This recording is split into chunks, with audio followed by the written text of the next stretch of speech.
indeed, no matter how difficult it is, you find a way around the difficulties to just be able to breathe. We'll go on to look at what some of the dailies are saying. I was starting out with the Vanguard newspaper, and there you have it. As death toll hits 115. Outrage over Plateau massacre. Our story begins from there and continues on page 5. President orders security agencies to fish out perpetrators, and quite a number of riders there. But below that, you see a picture of the president and the state governors. I'm not sure all the state governors are here, but the bulk of them are there, and they went to visit him, and he told them something. He says, we share the responsibility. We have a shared responsibility of leading Nigeria at the federal and at the state. So while I'm up here at the federal, you down there at the state at the end of the day, so that Nigerians can benefit from the dividends of democracy, as the politicians would always say. But that's the story there. That picture of the president and the governors, they went to visit him. It says holiday home in Lagos. And below that, another sad story, 30 die in Rivers explosion, page 6. Police solicit information over murder of journalists. It looks like quite a number of sad stories this holiday period. But let's look just above the nameplate. Yuletide, NNPCL guarantees fuel availability nationwide. So those people who are hoarding fuel, please. NNPCL says there's fuel. And now that the refinery is kicked in, hopefully we will not see, I know Kaide and Bukola are praying there, we will not see any queues, at least for a long time. Besides that, Rivers crisis, Tinubu Lords Fubara over approach to the rift with Wike. Panel summons Lemo, others over acquisition of Union Bank. And that's it from the Vanguard newspaper. And up next this morning is Daily Independent, which provides more details into the Plateau attacks. There's some revelations here. Listen to this. Tinubu asks security agents to go after perpetrators. But of course, above that, you see Plateau mass killings. Now let's go through the riders, which bring the details. Northern governors, senators say culprits must face justice. Police confirm killing of 96 persons, burning of 221 houses. CAN says 157 persons killed in Plateau communities. Of course, that's a far cry from what the police is reporting, 157. And you know, we heard from the governor yesterday that 100 persons alone were killed in Bokkos local government, and in another local government 15 persons were killed. So CAN is saying today that there's 157 killed in communities. Now listen to this one. Herders sent letters to villagers over Christmas attacks. Now what does that mean? Were they letters of threat or letters of warning? Well, you'll have to find the details yourself. The story continues on page 29. Terrorists occupying 64 villages, schools on the Plateau. The governor said that yesterday. These losses of lives, property must stop forthwith. Rep Speaker. Well, and then a far cry from, you know, what the big story is reporting. You see a picture there of the children celebrating in other parts of the country. A few more stories from the front page of Daily Independent. Let's go above the nameplate to see this one. FG will go after economic saboteurs next year. That's ascribed to the Senate leader. Well, a number of them have been discovered this year alone, particularly those found culpable in oil theft. But what has happened? Has there been any prosecution? And lastly, Northern elders ask FG to prioritize policies for economic growth. Quite a number of other stories from Daily Independent, but let's leave it there for now. That's it on Daily Independent. Well, staying with the situation on the Plateau, Nigerian Tribune leads with this one. Outrage as death toll in Plateau reaches 160. 221 houses burned. So the figures 160. So the figures vary depending on who you're speaking to, but these are lives. One death is way too much. Talk more of dozens, scores, over 100. Now, The Nigerian Tribune is reporting 160. Naturally, what we should also be discussing right now is, oh, this person has been arrested, these group of people have been arrested, we have made this sort of progress so far regarding justice for the victims, well, reparation, of course, for the families as well. But let's see if the riders speak to that. Police confirm 96 killed. Tinubu orders immediate arrest of culprits, emphasizes sanctity of human life. Well, I imagine that the security agencies do not need the president's order to arrest. But we've heard something quite different again with the last administration, and this is something we'll get into, particularly with the interview with the governor yesterday. Yes, I was about to say that the last administration is far, far, far away. Just yesterday, the governor said there have been no prosecutions, and that's one of the things that fuels this violence, this continuing violence in Nigeria's north. This emboldens the perpetrators, and their ultimate aim is to create fear. Oh dear. We see more riders. This is direct assault on our shared peace and unity. That's coming from a Christian Association of Nigeria. I know the Baptist Church cancelled some Christmas celebration as a result of that in that area. So it speaks to who is really affected in all of this. And you see, Northern elders condemn attack, question FG strategies. Gunmen operated unhindered for over 48 hours. That's according to Amnesty International, as it demands a probe. So that captures some of the angles of that one. This is something we're definitely delving into much deeper in the program this morning. There's another sad one in the top corner of the page. I hate to be the downer this morning, but you see 15 killed, 70 injured in Osun, Lagos, Ibadan, Kaduna, Abuja highway accidents. So that is another sad one. I'll take one more for you, and I'm hoping this will be some cheering news, as at least something to cheer about. But I don't see any, really. Maybe the picture on the front page that shows traffic, at least people are out there, trying to celebrate the Yuletide. But let's leave it there for the Nigerian Tribune. Yes, sir. The Guardian newspaper is what I have here.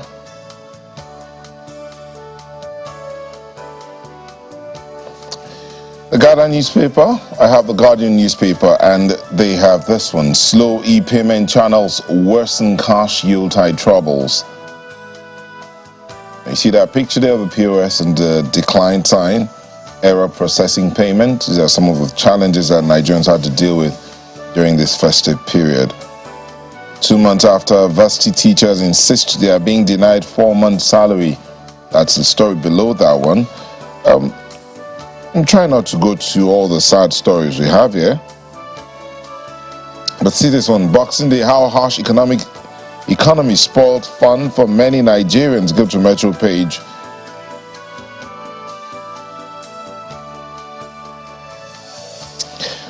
By the side, you see over 50,000 soldiers in counter-terrorism separatist operations nationwide. That's credited to the Chief of Army Staff. To do something about this. As I say, if you're doing something the same way over a while and expect a different result, that's a sign of madness. So let's rethink our strategy. Saboteurs hoarding Naira dollars now on FG's watch list. Who are these saboteurs? Is it possible to name and shame or prosecute? Don't just name and shame. Let's see some people being prosecuted. That's continues on page 7, and we'll leave it there for the Guardian. Turn our attention next to the Nigerian Observer, which also trails the Plateau killings, particularly the outcome of our conversation with Governor Caleb Mutfwang yesterday. And listen to the big story. Plateau killings. Mutfwang hints at culprits as Tinubu rallies security forces. There are just 2 riders here. FG states have shared responsibility for peace and stability. That's ascribed to the president, but Kade, that's reminiscent of, this endless conversation over security, particularly over the control of security forces. This is a significant statement emanating from the president, but then governors would say that, they have no control. They are the chief security officers of their states, but they have no control over the security forces. So where does that leave the fight against insurgency and banditry, particularly in states that are ravaged by such? It just sounds like a significant, important question to ask, this morning. I think it's also, as Neota said, I imagine that we know what to do. I don't know if it's the political will, is it the boldness, is it just the courage that is lacking right now? Is it coordination? Whatever it is, I don't want to believe we don't have a solution. So let's work towards it. Let's just abandon all of the sentiments. And I think that's played a huge role. Abandon all of the sentiments, political, ethnic, religious, and all of that, and focus on what's at hand. These are crimes being committed. And what do you do when a crime is committed? There must be consequences. Absolutely. As you say, the security forces don't need an instruction from the government. But add to that, Kayode, it's not enough to shout instructions. There's also the need for capacity building. Either it's for the Nigerian police force or for the armed forces. And we'll come back to talk about it again. Above the big story, right above the nameplate, Edo workers applaud Obaseki's 13th month salary payment. At least there's something to cheer from one of the states. And lastly, more passengers benefit from FG's 50% fare cut. It's a page 2 read. And by the way, let's know how that's going. If you're traveling this Yuletide, you can just, tweet at us, and let us know how you've benefited from that 50% rebate enabled by the federal government. Let's leave it there for the Nigerian Observer. Well, leadership has this one, of course, on the Plateau killings as well. Envoys of death won't escape, Tinubu vows.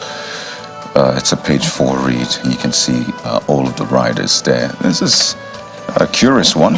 I can't disobey my godfather, Governor Eno. So I think it also raises more questions. Who is this godfather being spoken of? Why do we need godfathers? Is this a political godfather or just the other godfathers that, most of us have? And I'm talking about most of us who are not in politics. But hey, as Bankwell always says, please don't run away with the headline. Find details on the inside pages. Yes. But of course, I think it's the questions that'll make you dive inside. So yeah, absolutely. Take a look at it. It's on page 7 of Leadership newspaper. External reserves deplete by $4.28 billion as Naira maintains fall. Yeah, and just one more for you. Publishers adjust newspaper cover price January 2nd. Something's also, will I say look out for or be aware of or to plan towards? So this is again silent on whether it's an upward or downward review, but maybe your guess is as good as mine. Yeah, absolutely. Also, it's upward ever, upward ever, downward never. Highly unlikely. With the economic situation, 630 naira per litre. And I think it raises the issues that publishers and media practitioners have raised. Some of just how difficult it is to operate in these times. Talk about the taxes on equipment, importation, all of that, the duties and the rest. You know how lucrative, I don't want to say otherwise, the media business can be, especially in these times. So it's important for government to look at this because we play a major role being the fourth estate of the realm. And Kayode, that comes with some consequences as well, particularly for the traditional print media. The new media is increasingly encroaching on their profits because a lot of people would rather pick up their phones and catch up on the day's news. So what happens to the sales coming in from that part of their service? So they must increasingly look at creative ways of making money, even as they put out their work on the new media platforms. So in the meantime, pick up a copy of these dailies. Just check to out the support them. stories. That's the leadership for you. Kayode, prices of newspapers going up. If they are coming down, that would have been the miracle of the new year. As we said, the economic situation will force everything to go up because they have to print the papers, and especially for the old, for those who are so used to picking up the newspapers instead of picking up the devices. There's a feel you get from picking up the papers. So maybe you just go ahead and pick up the papers today. But they have New Telegraph here, and they lead with the story of Plateau, Muftrang, terrorists occupying 64 Plateau communities and schools. That's what they lead with. So as death toll rises, Tinubu condemns killings, orders culprits arrest, order military commands relocation to Plateau. Khan tells president. CPP demands true federalism, state police. So page 2, 3, 4, 27 and 28, you find more details of that. Above the nameplate, high debt to GDP ratio stirs concerns over 2024 projections. New Telegraph, that's what I have here. There's the stories they're leading with. But this one below that picture of the president and the governors, FG will soon clamp down on economic saboteurs, credited to Bamidele, insists subsidy removal in interest of Nigeria, says NAS will pass 2024 appropriation bill on December 30 to retain January-December budget cycle. And that's it from the New Telegraph. This morning is Business Day, and Business Day has, a few interesting stories that will catch your attention this morning. Take a look at the big story. Refining outlook brightens on Dangote PH plants. That will be Port Harcourt plants. Of course, we celebrated the return of the conclusion of repair work on the Port Harcourt refinery. Phase 1. Last week. Thank you for the reminder, Phase 1. And we know that it still has to go through commissioning, which can take months, and there's a long wait, a bit of a long wait on that one. But when are we going to get the first product from Dangote? The question. Good the questions, abound, even from PH as well. But hey, well, something to share. Something to share. We're not where we At are. least Dangote has received Agbami crude and has also received Bonny Light crude straight into the pipeline. So we can safely assume that refining work is already ongoing, and we're waiting for the receipt of the products, and hopefully perhaps a reduction in price. Another miracle of the new year, right? Okay. Kade is smiling there, but I love miracles. We all do. But we can at least sell some hope this morning. There's been a lot of sad stories. Absolutely. It's important to also reiterate that the NNPCL GMD at GCU rather had said that, hey, having refineries locally doesn't necessarily mean the prices will drop. First, energy, what do you call it? Energy security. Or something of sort. But hey, it's good to be hopeful, but let's also be realistic and speak to the issues, the cost, the global markets, and all of that. The fact that there's profit to be made. You don't just put billions of dollars into a business. Well, the NNPC GMD is the chief marketer, of oil, and marketers never want to commit to any form of price reduction, but we can only hope. There's this one also from a front page of Business Day. 6 ways FX reform has helped Nigeria's economy. Well, I'm groping for news from that end. Don't run with the headlines, right? Don't run with the headlines. Okay, thank you. But how much is the naira to the dollar? At least we can run away with that. I think it's almost 1,200. That's a black market. On the unofficial market. Black markets. I mean, you say these things. So is that the answer? I guess that's the answer. One of the answers. One of the answers. There's also this one. Why Lemo other TTB directors are wanted by CBN investigator. There's that story brewing about Titan Bank. So, but don't run away with the headlines. You find details on page 30 of Business Day. And that's it from Business Day this morning. And Nigerian News Direct. Envoys of death, pain, sorrow responsible for Plateau killings. That's from the president. So there's a consistency with the headlines, and you'll understand why this morning. But this one, maybe cherry, I should say. Policemen extorting motorists on Lagos-Ibadan Expressway to face disciplinary action. That's from Force PRO. So consequences for actions, but there needs to be reorientation as well. Our policemen are not just law enforcement officers. They actually are image makers as well. People probably didn't see that as a thing, but that is who they are, image makers, and we've seen how that has gone in the past, few weeks. A couple more stories for you on the Nigerian News Direct, but hey, how about you just pick up a copy and go through it this Wednesday morning. So that's it with a look at the front pages for you. We're back in a moment with the big stories of the day. Well, your guess is as good as mine. We need to find an end to these heinous killings.